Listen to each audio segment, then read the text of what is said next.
Madame, je vous remercie, vous nous avez fait un beau discours, j'en avais la larme à l'œil. Mais voyez-vous, vous m'avez invité à ne pas confondre neutralité et indifférence. Vous ne confondez pas les deux, c'est très bien, mais je ne crois pas que, avec ou sans indifférence, la neutralité puisse arrêter les balles, et encore moins les bombes, quand elles tombent aux portes de l'Europe. Les plus forts tirent tout le parti possible de leur puissance, tandis que les plus faibles n'ont qu'à s'incliner. Ces mots, mesdames et messieurs, ne sont pas les miens.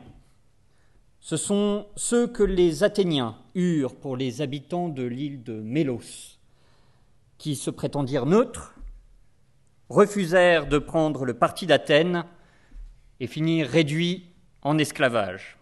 C'était en 400 avant Jésus-Christ, c'était durant la guerre du Péloponnèse. Ces mots, mesdames et messieurs, sont le témoignage d'une loi politique universelle. Cette loi, elle est simple à entendre, mais elle est difficile à accepter. Et je crois que ce beau pays dans lequel nous nous trouvons ce soir n'est pas totalement étranger à cette loi. Cette loi est la suivante: la neutralité n'existe pas. Elle est l'illusion dont se drapent les faibles, croyant se protéger des forts. Mesdames et messieurs, nous vivons dans un monde où le dialogue mélien reste de mise. Et je crois que ce soir, mon équipe a pu le démontrer de manière convaincante, en faisant la distinction entre, d'une part, le droit de la neutralité et de l'autre, la politique de neutralité. Alors, nous ne nions pas le caractère réel et nécessaire du droit international, mais nous discutons du caractère tangible de la politique de neutralité. Car s'il existe un droit de la neutralité, celui-ci découle presque systématiquement de l'expression d'une volonté politique. Et je n'apprendrai rien à notre illustre jury sur ce point, mais le droit n'est jamais rien d'autre que de la politique figée. Et en l'absence de toute autorité légitime pour diriger le monde, de tout léviathan à l'échelle de la planète, l'ordre juridique international ne tient qu'à la condition que celles et ceux qui en font partie respectent leurs engagements. Par conséquent, ce fameux droit de la neutralité, il n'a de sens que tant que chacun accepte, presque subjectivement, de le respecter. Mais qu'arrive-t-il lorsque parfois la raison du plus fort s'impose comme la meilleure? Que se passe-t-il quand un pays en envahit un autre en mépris du droit international? Et comment croire à l'oxymore qu'est la politique de neutralité? Comment croire qu'un petit pays de 8 millions d'habitants ne devrait son salut qu'à cette dernière?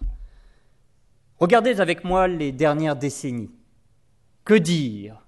Que dire de cette Suisse qui, en pleine Seconde Guerre mondiale, maintient ses échanges avec l'Allemagne nazie, met en œuvre des lois antisémites dans certaines de ses entreprises et accueille les réserves d'or du Troisième Reich sans se préoccuper de leurs funestes origines?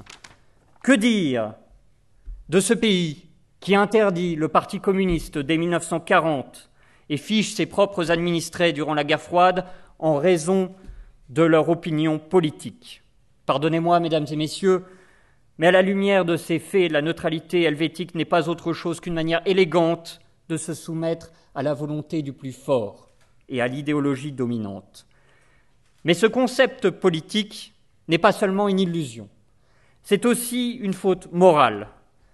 Et vous l'avez dit, il ne peut y avoir de neutralité face à la brutalité, face à la barbarie, face à l'horreur. Dans de telles circonstances, être neutre, c'est prendre le parti des bourreaux et renoncer à ce qui fait l'essence même de ce pays et de sa constitution, la défense de la liberté, la défense des droits humains et la défense de la démocratie.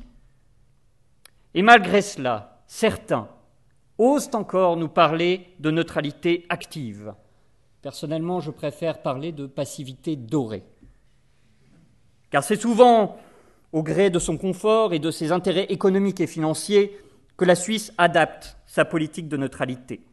Et il a encore fallu attendre l'invasion de l'Ukraine par la Russie pour que la Confédération, sous la pression politique de ses partenaires internationaux, révise son jugement et finisse par accepter de reprendre les sanctions de l'Union européenne, témoignant de la capacité de notre beau pays à s'adapter aux circonstances tout en restant conforme à ses valeurs, et confirmant ainsi le célèbre adage « quand on veut, on peut ».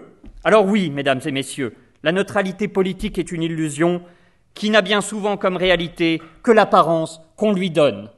Et en parlant d'apparence, j'aimerais questionner mes adversaires sur leur apparente défense de la neutralité. Je dis apparente parce que la légalité de la chose ne la rend pas moins immorale.